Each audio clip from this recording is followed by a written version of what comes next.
One morning when Will came down to have his breakfast of wasp porridge, there was a very unhappy look on his mother's face.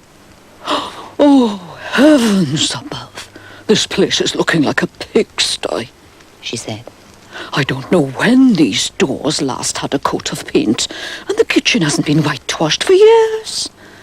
Quack, said Will. why don't you ask Dad to whitewash it? Your father? His mother snorted. He's far too lazy. Listen, Will, I've got to go and see Mary Pickles now. She isn't at all well, poor dear. And while I'm away, I'd like you to look after the place and tidy the kitchen a little for me.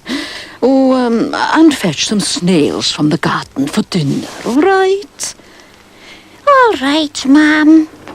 When she'd gone, Will didn't take long to tidy the kitchen, as it wasn't half as untidy as you might think to hear Martha complaining. Then he took a bowl out to the garden and gathered a dozen fat, juicy snails and washed them in the sink ready for dinner. What shall I do next? He said to himself. I know. Quack! I'll whitewash the kitchen as a surprise for Mum when she comes home. He hurried into the kitchen at once and started work. He soon had all the furniture piled in the middle of the room. Then he fetched the big washtub and half filled it with whitewash and water. Then when he'd stirred the mixture with a large wooden spoon, Will was ready to start whitewashing. Things went quite well. He flew up and down and backwards and forwards, holding the brush in his beak and stopping now and then to dip it in the tub. Before long, the first wall was finished, then the second wall, and then the third wall round the fireplace. But when he started to paint the last wall, something terrible happened. As Will turned his back to dip his brush in the whitewash, his father, Humphrey, looked in at the window and stood there in amazement with his mouth open as he saw the mess. But before he could say a word, Will had turned back and had painted right across his father's face. When Will heard his father gasp,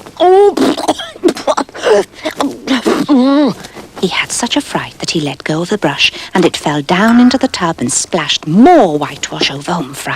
Quack! Oh, I'm sorry, Dad. Quack! Wait till I get hold of you, shouted Humphrey. But as the whitewash was in his eyes, he didn't notice the tub, and the next second he plunged head over heels into it. At that very moment, Martha walked in.